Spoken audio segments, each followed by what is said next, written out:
Good morning, it's July 2023 and we're starting our next ADU project. It's a conversion of an attached garage. I'm actually standing in the main house, which is vacant. The tenants gave their notice, which was timely, so we could have the main house vacant. At the same time, we're doing the garage conversion, which is much easier. Although I have done a garage conversion with the tenant still in the main house, but that's got its own set of challenges. So anyway, you can probably hear the guys banging away in the background. We've started demo today, and let's take a look at the plans. This is the exact same design as I've done a few times before. So it's a garage attached to the main house. So the entrance will be here on the side. We have a window here next to it. So this is where I'll put the bed, bathroom in the corner, and then the kitchen along the side here.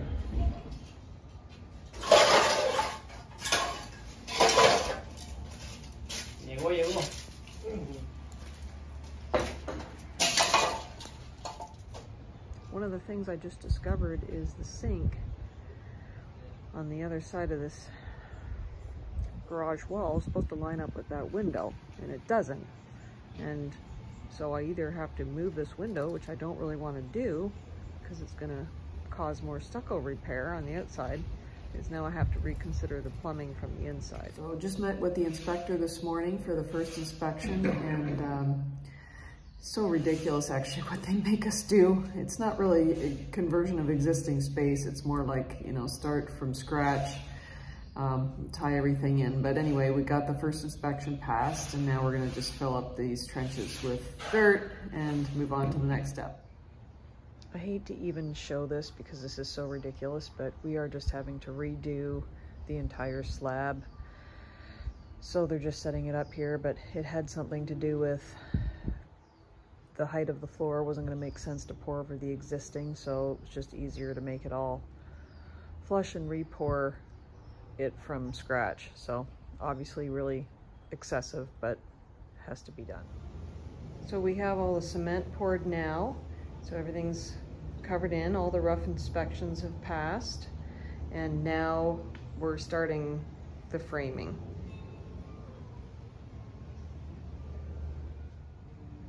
So if we've done this right, this window is in the kitchen and will line up right above the sink area. Since we're closing up the front of the garage area, right, because this is going to be the bathroom here and then the bed area here, I've wanted to add a bit more light.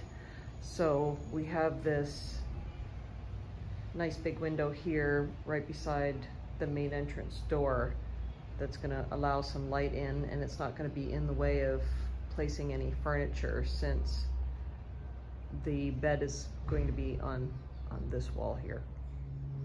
Once again, we have, in my opinion, this unnecessary beam going in the ceiling, which doesn't make a lot of sense since this garage has been standing just fine since the 50s. But anyway, we have this beam, which all the cities are basically requiring these days.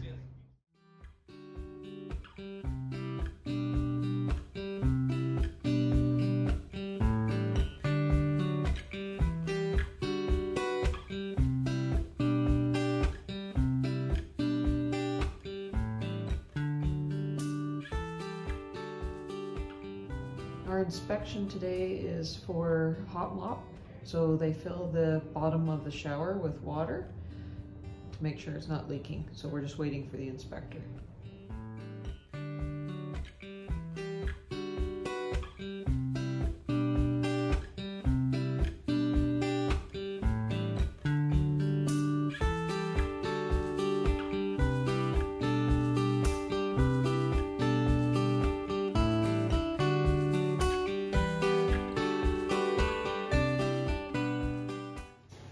So instead of doing epoxy, I have now chosen to do a wood laminate, which I've done in many rentals before, and I love it, and I'm just going to go back to that because it lasts a long time and it wears really well. This took 1 day for these cabinets to be put in. So this is 162 inches from end to end. That's about 13.5 feet, and look, everything fits in here perfectly. We have the fridge with cabinets above. We're gonna have our 2-burner stove and micro hood above. And then our sink where it should be, right under the window. And then the space for appliances, and then the stackable laundry. This is the same guy that did the last property, so he's gonna be famous here again in this video. So I'm gonna leave him alone for a couple hours and come back and see what it looks like. Sometimes it's really hard to coordinate everything that needs to be done in the correct order. So the bed came in from Breda Beds, and they were anxious to get it out of their warehouse and get it over here and installed. So I had to schedule that to be done. But in the meantime, we still have so much construction going on that I just had the guys cover this in plastic, and hopefully it's not gonna get too dusty that way. The city is actually making me do this, but I was gonna do it anyway, so not a big deal, is expanding this curb here. So this apron is actually only about 9.5 feet. And so the driveway is big enough to fit lots of cars, but you can really only get one in the end here at a time. So I'm just gonna expand that over to here so that you can get 2 cars in end to end and side to side. This part here will all be filled in with cement as well, so it can be usable space for parking. And then I'm gonna clean this up as well, fill this in with cement, and that's where the garbage and recycle bins will be stored, in this corner. Okay, it is shopping day today, and I have to ask for help with this task because I hate shopping, but apparently some women actually like shopping. So I have my friend with me again to help me with this project. So here we go, into IKEA.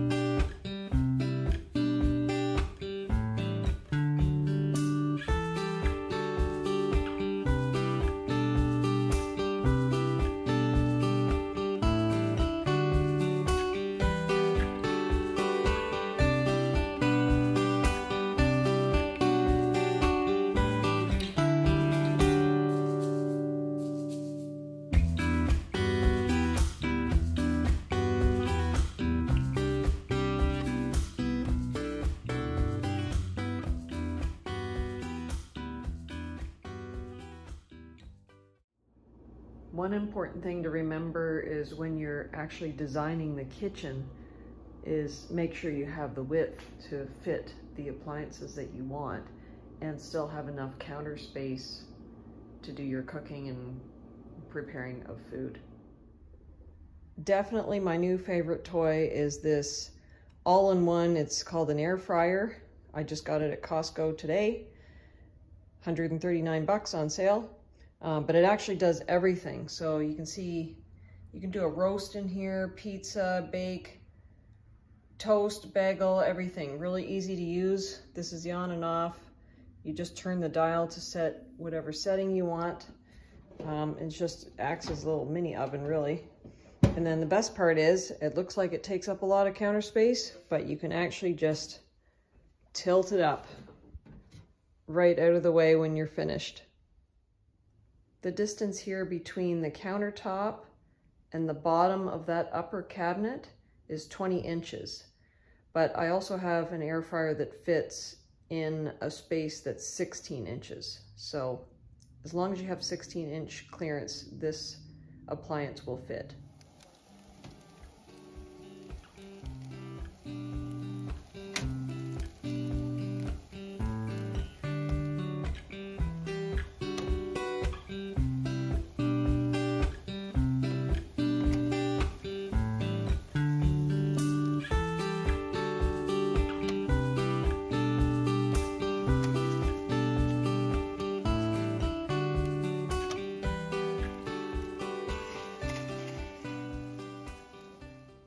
This is the part at the end that drives me crazy. Just random parts everywhere.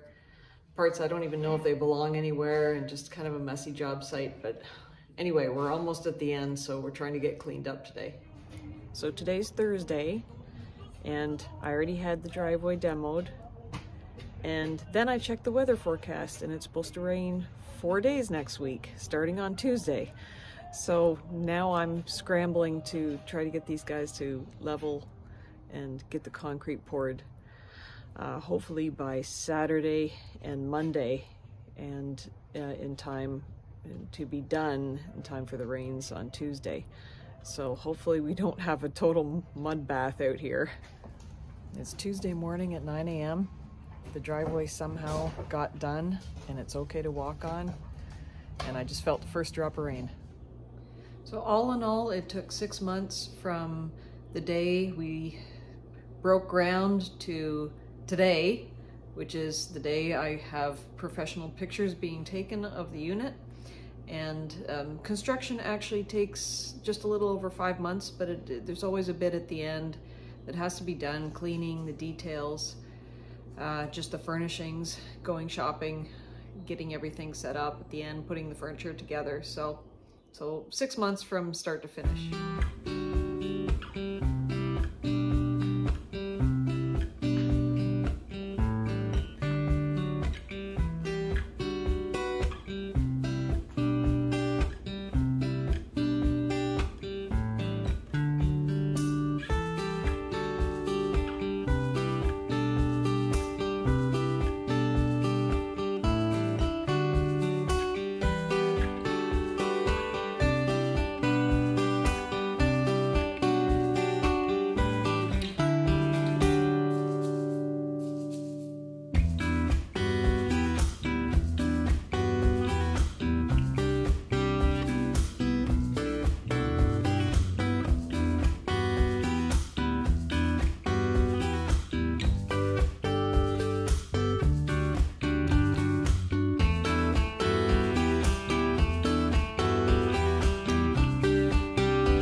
Plans, permits, and construction cost $135,000, and the driveway to re-pour that was just over $20,000.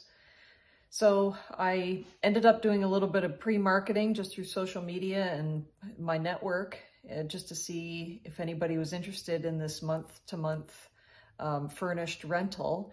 And actually, I have someone moving in next week. She is actually a senior citizen. She's 85 years old and was having a hard time finding something suitable to live in. And this is actually an ideal unit for her because it's all one level. There's no steps. I might do a couple of modifications, maybe a grab bar in the shower if she needs one, but she's quite mobile. And she's paying $2,300 a month. That includes all the utilities, internet, and the laundry, of course. So thanks for watching.